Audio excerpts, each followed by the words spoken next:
Nice, you're good. All right, Coach, open the statement, then we'll open it for questions. First of all, good morning. Thank you all for coming out to our weekly press conference. Another hard-fought battle versus Tuskegee, as always, a traditional rivalry game. Atmosphere was unbelievable, from the tailgating to the sellout attendance. I thought the young men played well, executed when they needed to in the running game as well as the passing game, so that we could be victorious. I think the defense, played a well enough game for us to win. They was able to keep them from crossing the goal line, putting the game out of reach. We got to pick up some in our special teams.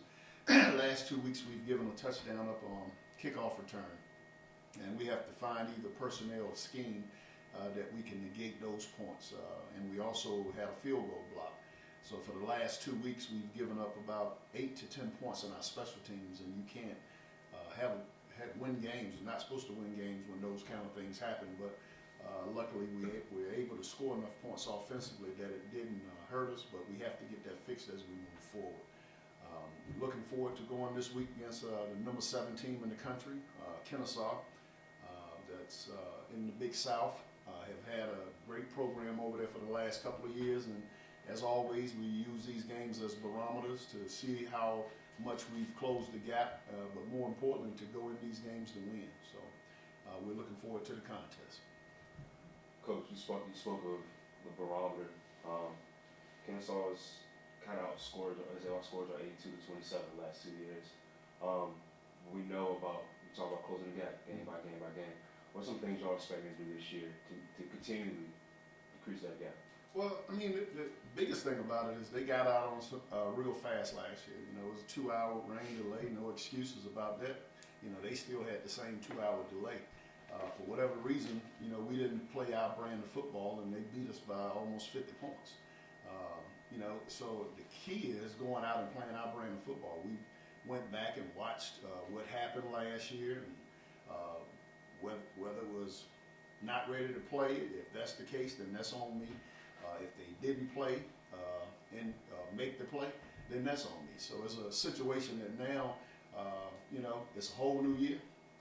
We got a new vibe, new personnel in our offense and defense and special teams, and we'll see how that measures up this year.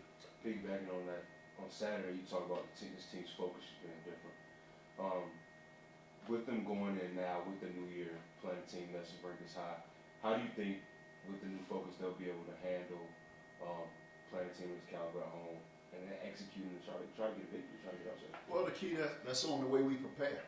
We've prepared all this week, and we will continue to prepare for Kennesaw. And as I told you guys this morning, what happened last week is people have short-term memories. You have to go out each and every week with that same attitude to win. Fortunate enough, we're going against 2 ball clubs that were similar. You had some option Tuskegee ran, but the thing that Tuskegee did was that we only had 59 offensive plays. So when you have 59 offensive plays and 38 points, that says that the execution was in the right place. This week we're expecting about the same, 55 to 59 offensive plays. They run triple option. The normal offensive drive for them, whether they score or not, eats up 6-7 minutes off of the clock just because of the tempo of the offense, huddling, snapping the ball at 3, and you're on a 40-second clock. So that eats up time, and what that does is give their defense a lot of time to get rest. So we have to be able to capitalize on the possessions we have so that we're not going 3 and outs and things of that nature, and if that's the case, it's a long day. Coach, you talked about your lacks in special teams last couple of weeks.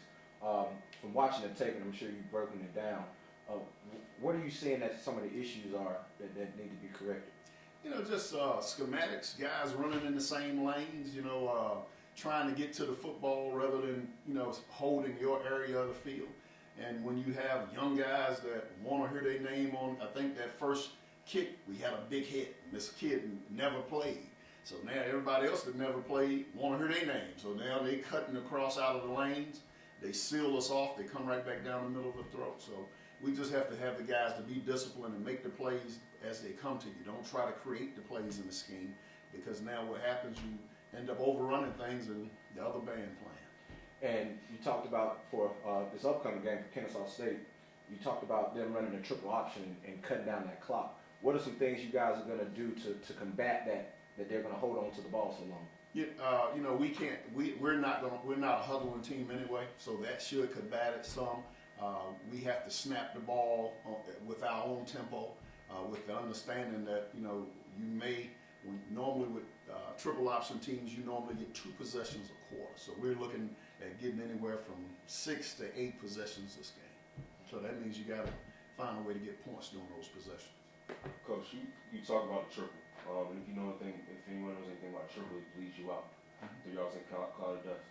But the thing that makes the triple so dangerous is when that defense is worn down and they gash you. And last year there was a lot of big plays, which just makes things even more hectic for a defense. So, what are some things y'all have to do executing on the defensive side to just keep your bearings and to limit those big games, big pops? Bleed slow. We can't allow the big plays. We got to be disciplined. We got to keep our eyes in the right place, and we have to make those plays and make those sure tackles. A lot of career highs coming off of Saturday. Just talk about the chemistry of the offense right now. Well, I mean, I don't know the last time. I know not since I've been here that we've had 200-yard receivers. So when and it's ironic that both of those guys, came in together, and they came in. We recruited those guys for that purpose, to be threats in the passing game. And with Jefferson and Hickson coming along, it gives us, teams have to defend us over top, which now it removes some of those guys from the box, so it opens up the running game. So, it was just good to see Kadarius Davis threw for over 300 yards and he made great decisions. Passing percentage was right around 60%. So, it was just good to see us having to throw the football and be able to throw it. In the past, last year, we needed to throw the ball, couldn't throw the ball. And that ended up in a lot of L's for us. So at least now we can see that we've made the improvement needed, but now we still got to continue to get better. Coach, Kennesaw lost a couple of the backs from the triple last year that are really hurting you all. But the quarterback is back and he's pretty solid. Who are some other guys that you guys want to keep your eye on or are planning for?